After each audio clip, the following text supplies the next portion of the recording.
Welcome to Session 10, Ratios, Rates, Proportions, and Percent. Today, you will calculate unit rates and preserve unit order, solve proportions using scale factors or cross products, and solve percent and percent change problems.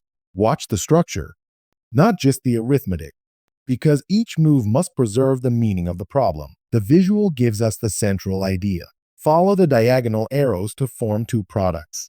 This is a consequence of multiplying both sides of a proportion by both denominators, not an isolated trick. Keep matching units in the same numerator and denominator positions before multiplying. Use this first move. Write labels or units beside every quantity. Then, use a unit rate when the relationship scales repeatedly. Worked example, unit price. 6 notebooks cost $18. Find the cost per notebook. Step 1. Write dollars over notebooks. 18 divided by 6. Step 2. Divide. 18 divided by 6 equals 3. Step 3. The unit rate is $3 per notebook. The final answer is $3 per notebook. Check that it satisfies the original conditions and carries the correct units. Now it is your turn. What is 15% of 240?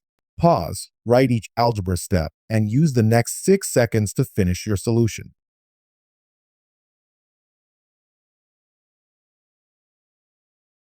Here is the model solution. The answer is 36. Convert 15% to 0.15 and multiply by the whole. Verify it against the exact wording before moving on. Session 10 recap. Write labels or units beside every quantity. Next, use a unit rate when the relationship scales repeatedly. Then, for percent, identify the part, whole, and decimal rate. Finally, for percent change, divide the change by the original amount. A complete solution shows the reasoning, checks the result, and states what the answer means.